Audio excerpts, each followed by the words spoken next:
There's a hidden mechanic in Pokémon HeartGold and SoulSilver so obscure that the only way to discover it is by pure accident. It's tied to 62 unique opportunities scattered throughout your adventure, but it won't even appear until you take your first step into Goldenrod City. In some cases, uncovering this feature demands completing some of the toughest challenges Johto and Kanto have to offer, while standing in the exact right place, on the exact right day, at the exact right time. But make one wrong move and you could lose your chance to see everything this mechanic has to offer. Today we're diving into the secrets of Pokémon HeartGold and SoulSilver's commemorative photos, and the crazy lengths you'll have to go to get them all. When HeartGold and SoulSilver released in 2009, they marked the first time ever that Game Freak had made every single Pokémon follow you as a fully animated partner in the overworld. It made your journey through Johto and Kanto feel more alive than ever, and introduced a brand new feature that let you capture those moments forever. But here's the thing, the game never really tells you that this feature exists, and it's not even accessible at the start of the game. Your first clue hides below Goldenrod City. In the underground tunnel you can find a small photo studio. Inside, a man offers to take a picture of you and your Pokémon, even letting you dress up as a Team Rocket member for the occasion. You may think it's just a one-off thing, but once you leave Goldenrod City, something has actually changed. That photographer, or maybe his cousins, start appearing all across Johto and Kanto. There's no introduction, no hint, no notification. Just a man named Cameron now quietly waiting on different routes ready to take your picture. But only if you ask. From this point on, there are 43 photo opportunities scattered across the map.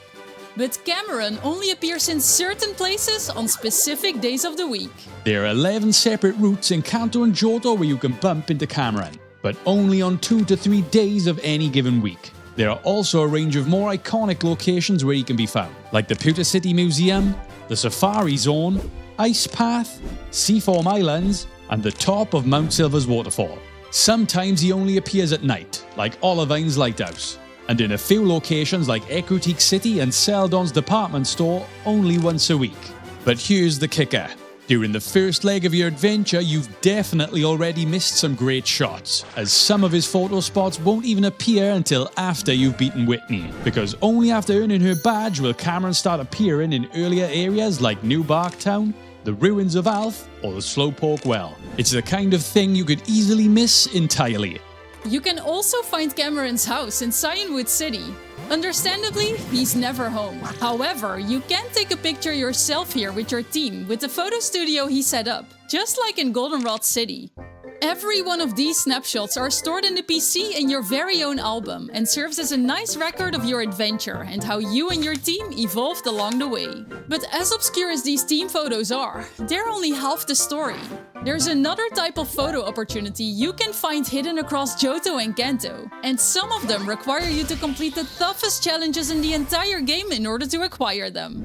The opportunity we're talking about is a photo with other characters. If you return to the Dragon's Den on a Monday or Thursday after defeating Clay and completing her trial within the den, you'll find that the Dragon Master himself is waiting to commemorate your strength. If you're a fan of breeding, visit the daycare center on a Wednesday or Thursday, and you can even get the daycare man to take a photo with you.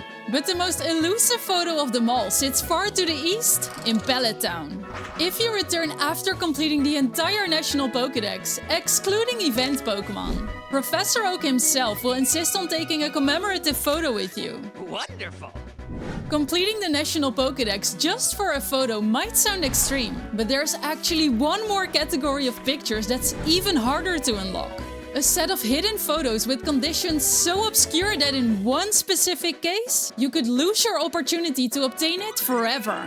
As it turns out, all 16 gym leaders can be found throughout the region, taking time away from their gyms. And if you happen to come across one, you'll be able to snag a selfie. But to even begin unlocking these rare encounters, you'll first need to track down and register most of the gym leaders' phone numbers. And that's an ordeal all on its own. Some, like Whitney and Faulkner, are fairly easy to find, but others make you jump through some serious hoops. You might need to meet certain story conditions like beating the Elite Four before they'll share their contact info. And even then, the time frame you can find them in could be so small, you'd never even know they were there. Miss that short window or show up on the wrong day, and you'll have to wait an entire week for another shot. However, once you've collected all those numbers, you can finally start hunting for the gym leaders in person, but only if they're not currently attending the fighting dojo. So make sure you defeat them in their rematches first, so you can snap some of the rarest photos in the game. Price is the most reliable of all. You don't actually need his number and you'll find him inside the Mahogany Gym every day, anytime you visit. On Mondays, you can find Erica near the Celadon City Fountain, taking in the peaceful scenery, while Sabrina appears at the Olivine City Harbour. Faulkner keeps things straightforward. He's at the Celadon department store every Wednesday, all day long. Blaine is also easy to work with. He'll pose for a photo on Thursdays down on Cinnabar Island amongst the remains of his old gym. On Fridays, Morty shows up outside the bell tower and you can find Bugsy wandering around the national park. From here, things start to get a little bit more specific.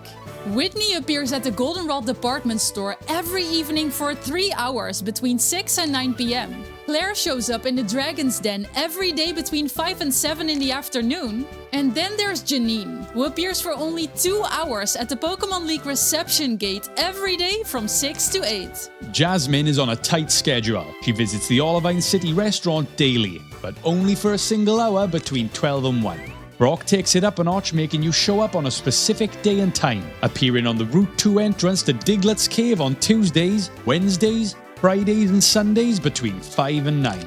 Lieutenant Surge only shows up on Saturdays, but you'll first need to complete his special trade request for a Pikachu in the Saffron train station. After that, you can find him chilling with the Miltank on Moo Moo Farm. Unlike the other gym leaders, you don't need Blue's phone number in order for him to show up. But he won't appear until you've beaten Red at Top Mount Silver. Only then will he appear on Fridays at Cinnabar Island, ready to commemorate your victory. Then there's Misty, who might be one of the trickiest to photograph. Not only does she have a very short window, appearing on Route 25 between 2 and 4, but when you speak to her, she'll only ask you to arrange a rematch. Unless you've got a water-type Pokémon following behind you, as only then will she ask to take a picture. The most missable gym leader of them all hides at the top of a waterfall on a remote patch of land at the very end of Route 47, but only on Sundays. However, there's a catch. Route 47 is also home to one of the most mysterious locations in all of Johto, the Embedded Tower. Here it's possible to bring the blue or red orb depending on your game version and encounter the legendary Pokémon Kyogre and Groudon. But something odd will occur during these events. While this event is active, the gym leader Chuck will never appear, only returning once Kyogre or Groudon is captured or defeated. However, the Embedded Tower does have one more secret hidden within it. By showing both Kyogre and Groudon to Professor Oak, he'll reward you with the Jade Orb, the key to summoning Rayquaza. Just like before, Chuck will go missing once you receive the Jade Orb. But unlike last time, after dealing with Rayquaza, he disappears permanently. Meaning that if you didn't get his photo before triggering the event, you've lost your one and only chance to capture it. Now you know how to collect all 62 photos in Wait, there's only 36 spaces in the album. If you enjoyed this video, hit the like button because it really helps a lot. And if you don't want to miss the next one, make sure to subscribe. You can also go the extra mile and help support the channel directly by becoming a member right here on YouTube or checking out our Patreon link below.